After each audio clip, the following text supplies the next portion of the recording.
TPLF, Tigray People's Liberation Front, has threatened the Ethiopian federal government.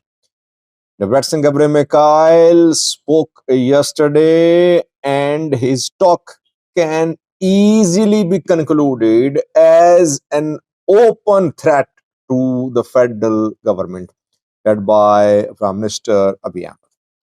Welcome to my views and news. There's two main news stories in this video. Firstly, TPLF is running out of patience. It seems now it is losing patience and now it is threatening the federal government. What is the issue?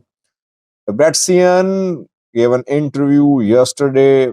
I think it's a planned interview to build up more pressure upon the federal government ahead of a key decision expected in coming days. Second news story is from Somalia, viewers, where the troops contributing countries are saying that they need more troops in Somalia to fight Al-Shabaab. Let's have a look at this news story first, and then the second news story about TPLF a little later.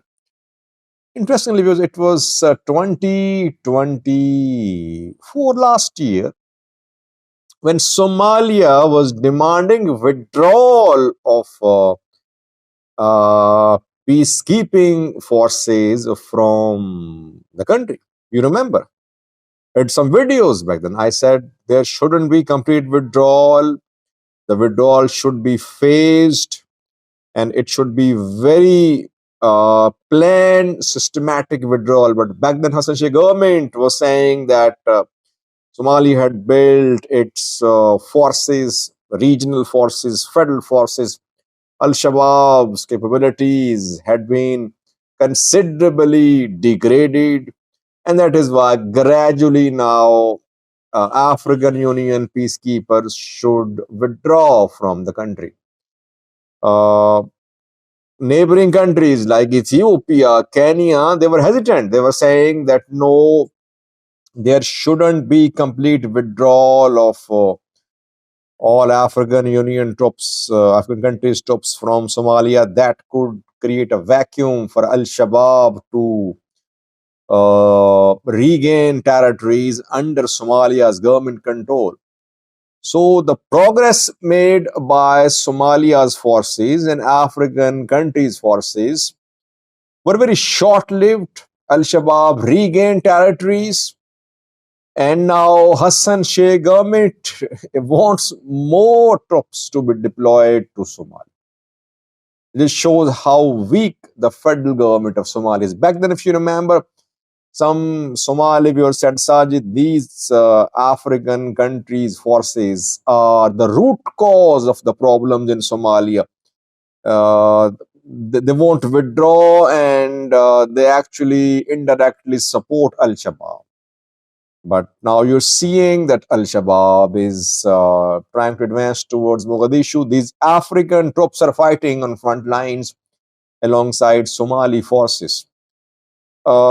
In Kampala, Uganda, troops contributing countries held a meeting. The countries which are contributing troops to the ongoing peacekeeping mission in Somalia.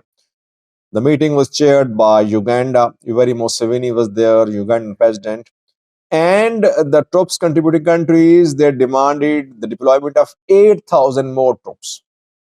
There are 12,000 approved, already part of the peacekeeping mission. 8,000 more are needed. Why? Because of Al-Shabaab's new push towards Mogadishu. Hassan Sheikh government is not opposing this proposal. Last year, Hassan Sheikh government was demanding withdrawal of peacekeepers. Now Hassan Sheikh government is fully on board. It also wants deployment of more African soldiers to Mogadishu. Why? Because to Somalia. Why? Because the government now knows that reality in the ground is very alarming for the government. If Al-Shabaab is not stopped, it will regain more territories. Secondly, Mogadishu government has signed Kampala Accord in Uganda, and these troops contributing countries now will have oversight over economic and political affairs in Somalia too. Why? Because they say that if there is no perfect coordination between Mogadishu and regional states, there won't be success in fight against Al Shabaab. It's very true, by the way.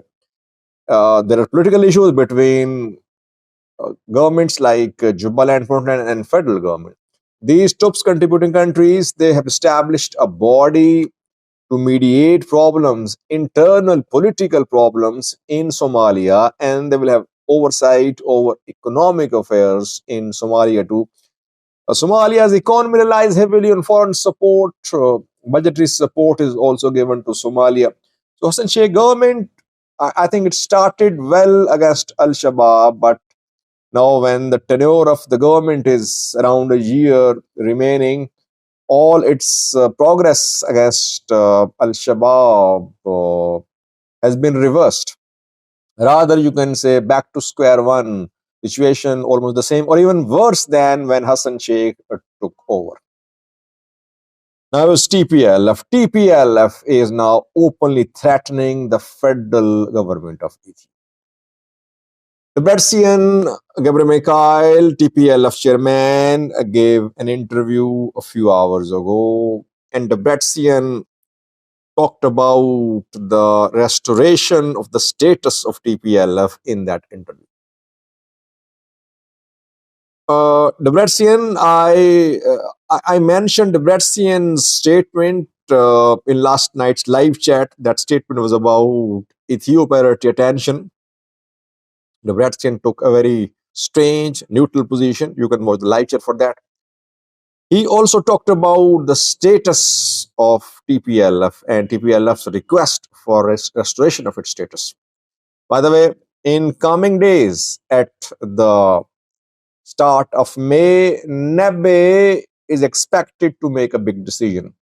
National Election Board of Ethiopia suspended TPLF from political activities. The ban expiring at the start of May, and then NEBE will decide the status of TPLF. NEBE registered TPLF as a new party. TPLF refused to recognize the registration.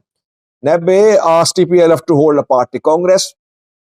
TPLF refused to hold a party congress. But Debretsion, TPLF Getachew announced a few days ago to hold a party congress, which might be held in coming days.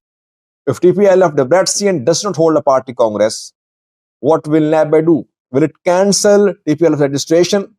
And if TPLF Getachew holds the party congress, will NEBE recognize that congress by Getachew group?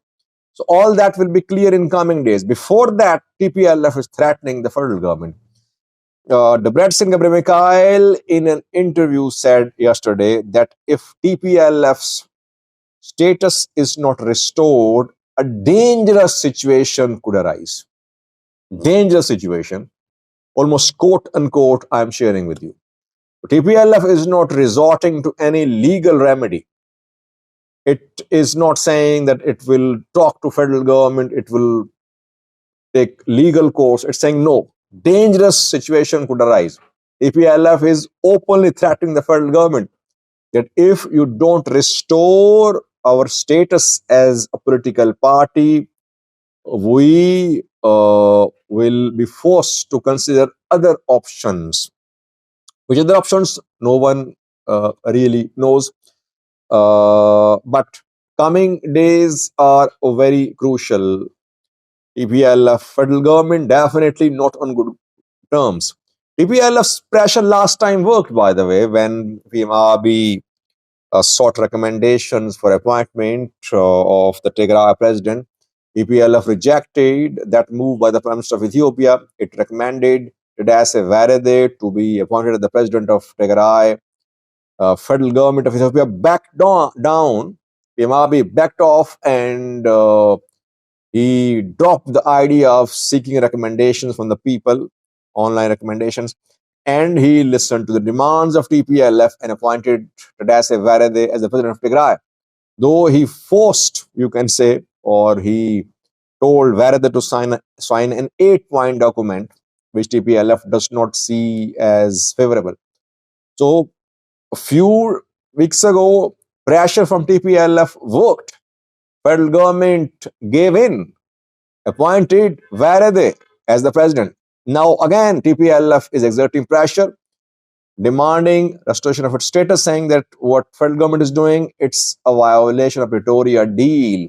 TPLF won't accept new registration. It wants a restoration of status, which dangerous situation will arise. The person said, dangerous situation could arise. Which situation?